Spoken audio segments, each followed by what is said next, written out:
Disgrasya ang inabot ng ilang menor de edad na tumangay sa isang motosiklo para raw magpasikat.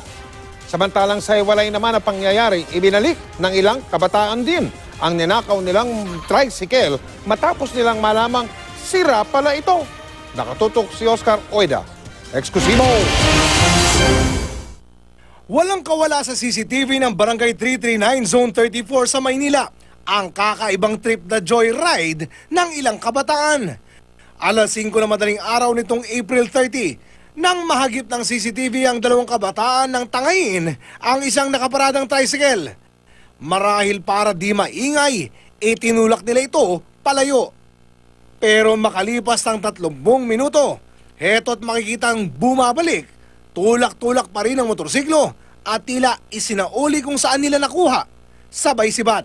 Ayon sa mga tanod, hindi na paandar ang tricycle dahil sira pala. Siguro gamitin nila pang ikot-ikot o kaya baka nakawan ng pyesa. Swerte lang daw ng dalawang bagito dahil hindi pa sila nahuhuli. Pero ang grupong ito ng mga menor de edad sa Barangay 409 Zone 42 naman, nakalaboso makaraang sumalpok sa isang nakaparadang SUV ang tinangay nilang motorsiklo.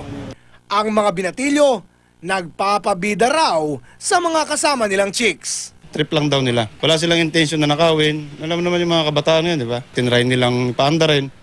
Kaya lang sa sobrang dami nila, hindi nakayanan ng tricycle kaya bumangga dun sa isang nakaparadang kotse. Ang may-ari ng tricycle na ginamit nila sa joyride, isa palang pulis. Nagpasama ako sa barangay na nakakasakop, sir. Then, kasi mostly naman ng mga bata, kilala ng mga barangay. Kaya doon na lang po namin inimbitahan sa barangay, sir.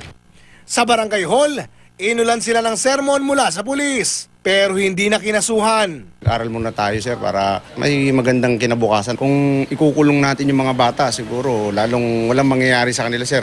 Magre-rebelde lang lalo siguro, sir. Then, kinausap ko yung parents na bantayan na lang po nila yung mga anak nila.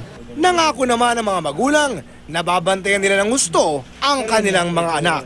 Nagtataka nga ako ba't nila nagawa yun. Dati naman di nila ginagawa yung mga ganyan. Kaibigan niya maganyan, makukulit talaga. Oscar Oida, nakatutok, 24 oras.